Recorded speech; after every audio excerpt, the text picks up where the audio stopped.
Hey everybody, and Tony here with yet another album review, and this time I'm taking a look at Deborah Voigt Obsessions, Wagner and Strauss Arias and Scenes, which I heard on Spotify. This was released back on April 6, 2004, and on the podium was Sir Richard Armstrong alongside the Bavarian Radio Symphony Orchestra, and accompanying her on a couple of tracks was the dramatic mezzo-soprano Natasha Petrinsky. Deborah Voigt has led such an interesting career, most notably singing a lot of the Italian and German roles from the Spinto repertoire, notably as Chrysothemis, Aida, the Empress from Die Frau ohne Schatten, Agathe from Der Freischütz, Leonora from La Forza del Destino and Trovatore, and many other roles of this Fach, whether it be the Jugendlich Dramatische Sopranfach or the Dramatische Sopranfach as well. But she also had her fair share of controversies, most notably the incident that happened at the Royal Opera House called the Little Black Dress Incident, where she was fired from the Royal Opera House due to the fact that she could not fit this tiny black dress which she was required to wear. And through that, there has been a lot of debacle about this said circumstance. But on the flip side, it was also quite commonplace for a lot of heavyset people to also involve themselves in opera, mostly because they need a lot of vocal support in all the different regions of their body, as opposed to Hollywood's standard of slim means that you're automatically already good looking for the camera. So through this said circumstance, Madame Voigt decided to undergo gastric bypass surgery, and therefore was rehired by the Royal Opera House.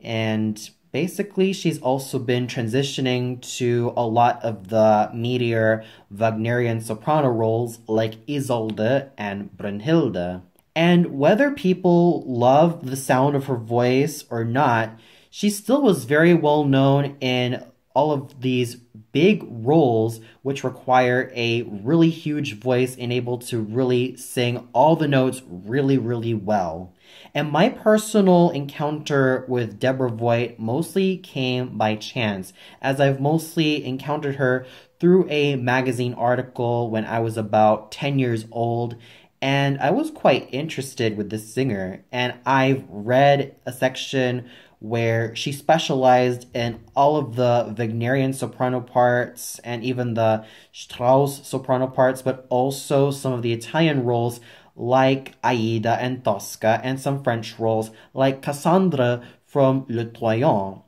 And with that said, she's been establishing herself as a very grand singer in her own right.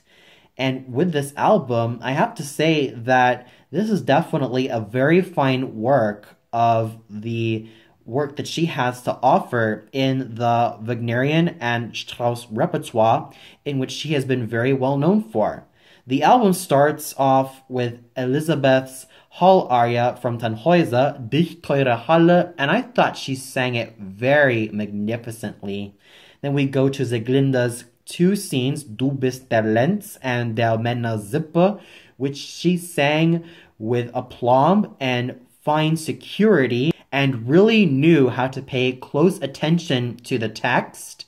And with her rendition of Isolde, I really have to say that this was also a stepping stone into which direction she was going to head, as in, like, a year before this album, she also sang the role of Isolde at the Wiener Staatsoper, and has nowadays established herself as an interpreter of this role alongside Brünnhilde.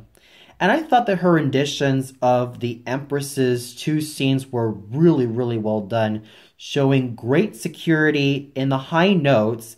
And I thought that her Chrysothemis scene with Natasha Petrinsky, surprisingly as the Electra in only a few lines, was also very well done, as it's no surprise that I definitely love Madame Voigt as Chrysothemis. She really shows a lot of great vocal prowess and really knows how to really give each of the words a sense of dimension and form. The album closed off with Salome's final scene, and it is really grand to hear Madame Voigt really traverse through all of these passages really wonderfully.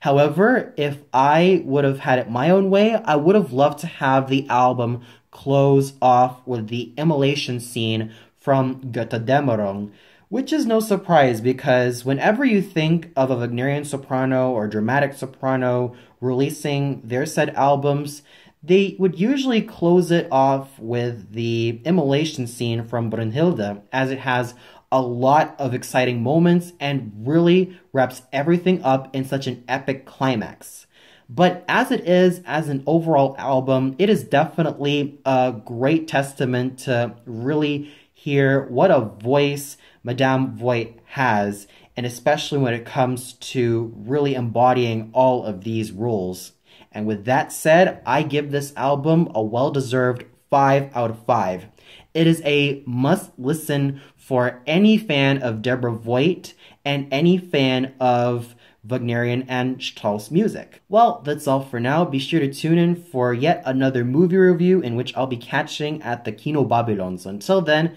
have a great day, everybody.